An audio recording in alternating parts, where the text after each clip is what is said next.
10 दिग्गज नेता जो अब गुमनामी की जिंदगी जी रहे हैं।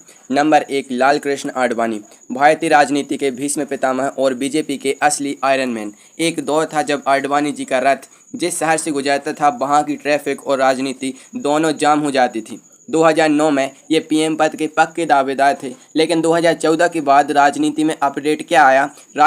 आडवाणी जी सॉफ्टवेयर एरर की तरह साइड कर दिए गए। आज वो मार्गदर्शक मंडल के उस वीआईपी वेटिंग रूम में है जहां चाय तो बढ़िया मिलती है, लेकिन ट्रेन कब आएगी किसी को नहीं पता। इन्हें देखकर ऐसा लगता है जैसे किसी ने गेम के सबसे सीनियर खिलाड़ी को एक्स्ट्रा प्लेयर बनाकर बाउंड्री पर बैठा दिया हो। नंबर 2, मायावती, उत्तर प्रदेश की आयरन लेडी और सोशल इंजीनियरिंग की वो उस्ताद जिन्होंने हाथियों की फौज से दिल्ली का सिंहासन हिला दिया था। एक समय था जब अधिकारियों की फाइलें इनके गुस्से से कांपती थीं और इन्हें देश का पहला दलित प्रधानमंत्री माना जा रहा था। लेकिन आज बहन जी की राजनीति साइलेंट मोड पर लगे हुए फ़ोन जैसी हो गई है। वाइब्रेशन तो होता है लेकिन रिंगटोन सुनाई नहीं देती। पिछले कुछ चुनावों में बीएसपी का ग्राफ ऐसे गिरा है जैसे संडे को शेयर मार्केट। अब उनके दर्शन या तो प्रेस नोट में होते हैं या कभी कभार पुराने ठाट बाट वाली रैलियों में। नंबर 3, मुरली मनोहर जोशी, बीजेपी के प्रोफेसर साहब जो परमाणु से लेकर राजनीति तक हर चीज़ का गणित जानते थे। अटल आडवाणी के दौर में जोशी जी का जलवा ऐसा था कि उनके बिना पार्टी की क्लास शुरू नहीं होती थी। उन्हें पीएम पद का डार्क हॉर्स माना जाता था, लेकिन फिर राजनीति में डिजिटल युग आया और प्रोफेसर साहब का सिलेबस ही आउट ऑफ डेट घोषित कर दिया गया। आज वो दिल्ली के अपने बंगले में किताबों के साथ वैसे ही वक्त बिता रहे हैं जैसे कोई रिटायर्ड प्रिंसिपल स्कूल की नई बिल्डिंग को बाहर से खड़े होकर देखता है। नंबर 4, दिग्विजय सिंह, मध्य प्रदेश के दिग्गी राजा जिन्होंने 10 साल तक राज्य को अपनी उंगलियों पर नचाया। कांग्रेस में उन्हें राहुल गांधी का राजनीतिक गुरु और सबसे बड़ा रणनीतिकार माना जाता था। लोग उन्हें भविष्य का प्रधानमंत्री कहते थे, लेकिन राजा साहब को अपने ही पैर पर कुल्हाड़ी मारने का बड़ा शौक था। उनके विवादास्पद बयानों ने उनकी राजनीति का ऐसा सेल्फ गोल किया कि आज वो टीम के मुख्य खिलाड़ी से वाटर बॉय बनकर रह गए हैं। कभी सरकार बनाने वाले दिग्विजय सिंह अब बस ट्विटर पर हेडलाइंस बनाने के संघर्ष में लगे रहते हैं। नंबर 5, गुलाम नबी आज़ाद, कभी कांग्रेस की बैकबोन और गांधी परिवार के सबसे भरोसेमंद वजीर।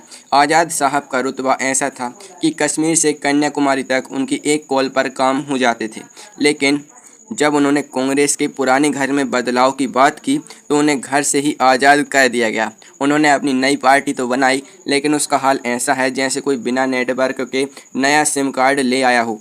आज वो राजनीति के उस टापू पर खड़े हैं जहां से दिल्ली बहुत दूर और कश्मीर बहुत ठंडा नजर आता है। Number 6, SM. कृष्णा, कर्नाटक के वो पूर्व मुख्यमंत्री जिनकी इंग्लिश सुनकर अंग्रेज भी अपना एक्सेंट सुधारने की सोचते थे। बेंगलुरु को आईटी हब बनाने वाले कृष्णा जी जब विदेश मंत्री थे तो उनका स्वैग ही अलग था। फिर उन्होंने सोचा कि कांग्रेस छोड़कर बीजेपी में जाने से उनकी ब्रांड वैल्यू बढ़ेगी, लेकिन वहां जाकर वो ऐसे गुम हुए जैसे भीड़ में किसी बच्चे का गुब्बारा। आज 90 साल की उम्र पार कर चुके कृष्णा जी राजनीति से वैसे ही दूर हैं जैसे आजकल के बच्चे से डीडी नेशनल दूर है। नंबर 7, बुद्धदेव भट्टाचार्य, पश्चिम बंगाल में वामपंथ का वो आखिरी कद्दावर चेहरा जिसने ममता दीदी की आंधी को रोकने की कोशिश की थी। बुद्धदेव बाबू इतने सादे थे कि लोग मजाक में कहते थे कि उनकी जेब में शायद बस एक पेन और कुछ सिगरेट ही होती थी। 2011 की हार के बाद उन्होंने राजनीति से ऐसा ब्रेकअप किया कि आज की जनरेशन को लगता है कि कोई ऐतिहासिक किरदार है। आज वो कोलकाता के 2 कमरों के फ्लैट में गुमनामी की ऐसी चादर ओढ़कर सोए हैं कि पद्म भूषण जैसा बड़ा सम्मान भी उन्हें नींद से नहीं जगा सका। नंबर 8, सुशील कुमार शिंदे, महाराष्ट्र के पूर्व मुख्यमंत्री और देश के गृह मंत्री रहे। शिंदे साहब की कहानी किसी फिल्मी स्क्रिप्ट जैसी थी। एक पुलिस वाले से लेकर देश के दूसरे सबसे ताकतवर पद तक पहुंचना कोई छोटी बात नहीं थी।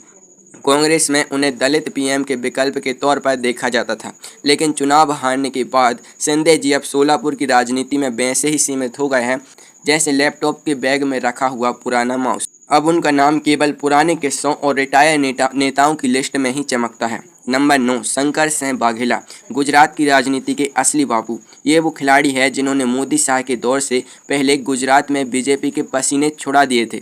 मुख्यमंत्री बने, केंद्र में मंत्री रहे, लेकिन इनकी पार्टी बदलने की रफ्तार देखकर गिरगिट भी शर्मा जाए। बीजेपी, कांग्रेस, अपनी पार्टी, फिर एनसीपी। वाघेला जी ने इतनी बार स्वाइप किया कि अब किसी पार्टी का एल्गोरिदम उनसे मैच नहीं खाता। आज वो गुजरात में एक गेस्ट आर्टिस्ट की तरह रह रहे हैं जिनकी बातें सब सुनते हैं लेकिन वोट कोई नहीं देता। नंबर 10 उमा भारती, राम मंदिर आंदोलन की वो फायर ब्रांड नेता जिनकी आवाज़ से कभी दिल्ली के तख्त हिलते थे। मध्य प्रदेश में दिग्विजय सिंह का 10 साल का किला ढहाने वाली उमा जी को लगा था कि वो राजनीति की लंबी रेस की घोड़ी हैं, लेकिन गुस्से में सीएम की कुर्सी छोड़ना उन्हें ऐसा भारी पड़ा कि आज वो अपनी ही पार्टी में नॉन प्लेइंग कैप्टन बनकर रह गई हैं। आज वो कभी शराब की दुकान पर पत्थर मारती दिखती हैं तो कभी गंगा किनारे ट्वीट करती हैं। उमा भारती जी उस पटाखे जैसी हैं जिसने धमाका तो बहुत जोरदार किया था, लेकिन अब बस धुआं ही धुआं बचा है।